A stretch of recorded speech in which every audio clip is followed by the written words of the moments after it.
আসসালামু আলাইকুম, কেমন আছেন আপনারা? আলহামদুলিল্লাহ আমি ভালো আছি। তো আজকে কিন্তু সেই হাঁস রান্না করতে চলে আসলাম। আমার মেয়েরা আর মোটে কথাই শুনছে না, শুধু বলছে আম্মু হাঁস রান্না করো। আর আমি এদিকে খুব চিন্তায় আছি, হাঁস রান্না করব, আমিও তো খাবো, আর আমার কি অবস্থা হবে। তো যাই হোক, হাঁস কি কাটবো। তো এই দেখেন, আমি কিন্তু বটি নিয়ে অলরেডি যুদ্ধ করতে বসে গেছি। তার কারণ আমার বটিতে কিন্তু এত বেশি ধার নেই, আমার কাটতে যে এত অসুবিধা হয়েছে, ভীষণ কষ্ট হয়েছে, আর আমার হাতটা 2 জায়গায় কেটেও গেছে এই হাঁসটা কাটতে, যে বটিতে একবারেই ধার নেই, ধার ছিল। তো হঠাৎ করে ধারটা চলে গেছে, যাই হোক। আর এই তো হাঁসটা কিন্তু আমার কাটা শেষ, আমার নারকেল কুড়ানোও শেষ, এবং নারকেলের ফালিও কিন্তু আমি উঠাই নিছি। আর আপনারা দেখতে পাচ্ছেন একটা বড় লেবুর হাফটা লেবু কেটে কিন্তু আমি রেখে দিছি। তো এখন যাব হাঁসের গোশটা খুব ভালোভাবে ধুয়ে নেব, নিয়ে তারপরে আর কি রান্না বাড়া করব। এবং এই যে কুড়ানো নারকেলটা দিয়ে নারকেলের দুধ বের করে নেব। আর এই যে আমি কিন্তু এখানে একটু টমেটো আর কাঁচামরিচও ব্লেন্ড করে নেব হাঁসের গোশটা রান্না করার জন্য। যদি হাঁসের গোশের যে গন্ধটা থাকে, এই উপকরণগুলো দিলে বা আমার মতো করে রান্না করলে কখনোই গন্ধ আসবে না। আর যদি আপনি লেবুর রসটা দিলে, যে কোনো গোশে লেবুর রসটা দিলে খুব ভালো হয়। আমি গরুর গোশ ব্যতীত আর দেশি মুরগি ব্যতীত অন্য সব কিছুতেই আমি গোশে বিশেষ করে একটু লেবু চিপে দিয়ে দিই। লেবুর রসটা দিলে কি যে কোনো একটা গন্ধ থাকে, সেই গন্ধটা কিন্তু চলে যায়। আর যেহেতু ওই যে টমেটো আর হচ্ছে কাঁচামরিচ, টমেটোও দিচ্ছি, মোটামুটি টোটালে কোনো গন্ধ থাকবে না।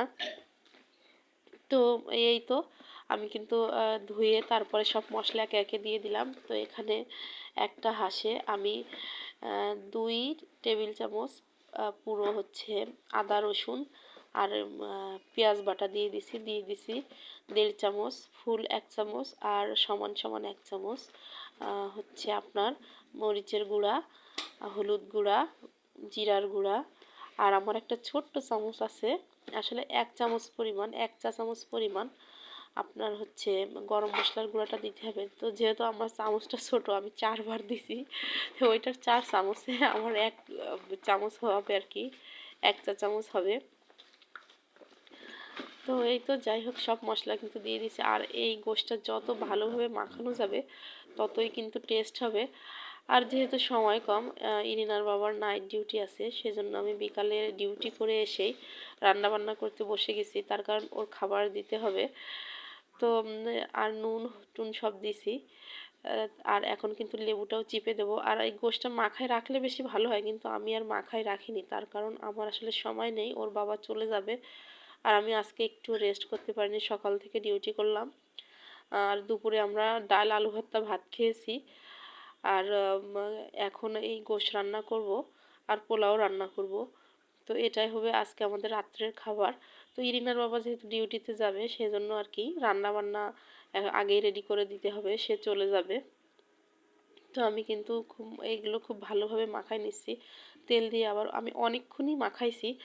আর যেহেতু আমি মাখায় রাখতে পারিনি, এই জন্য একটু বেশি সময় ধরে মাখালাম, আর একটু বেশি পরিমাণে।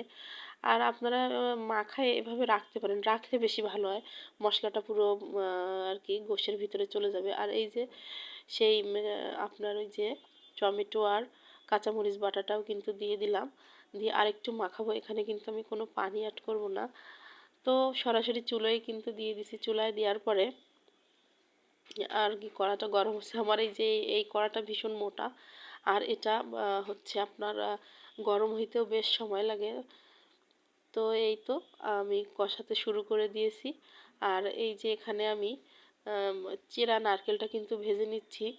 চেরা নারকেল যে কোনো গোশের ভিতরে, আমার শাশুড়ি মা সব গোশের ভিতরে নারকেল দিত, আসলে তার তো বাড়ির নারকেল ছিল, সে সব গোশে নারকেল দিত। আর নারকেল কিন্তু অনেক মজা লাগে গোশে এভাবে ফালি কেটে দিলে। আর যেহেতু আমার বাপের বাড়ি সাতক্ষীরা, আমাদের এলাকায় কখনো আমি দেখিনি আমার আম্মু বা আমার নানিদের বা কাউকে, আমার পরিবারের কাউকে যে নারকেলের ফালি কেটে দেয়।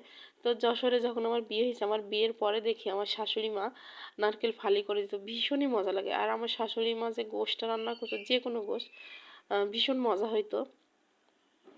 তো আমি আবার একটু নারকেলের ওই কুড়ানো নারকেলগুলো দিয়ে, এই যে এখানে 1 মগ, আর ওই বাটিতে কিছুটা গরম পানি দিয়ে আর কি নারকেলের দুধটা চিপে বের করে নিছি।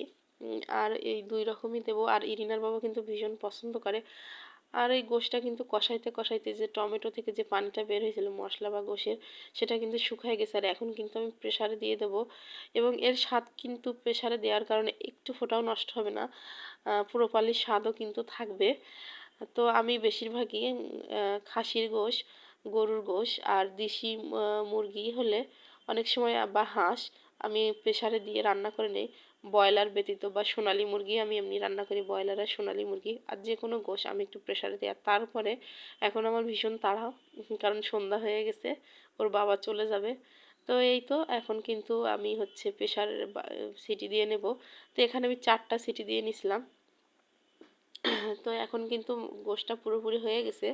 আর এখন আবার কড়াই কিন্তু নামাই দেবো, জাস্ট এটা ভালোভাবে সিদ্ধ হওয়ার জন্য, যাতে কোনো কষ্ট না হয়। তো এখন কড়াই নামাই দিচ্ছি দেখেন, আর দিয়ে কিন্তু আমি ঝোলটা আরও একটু কমাই নেব, সামান্যই ঝোল রাখবো।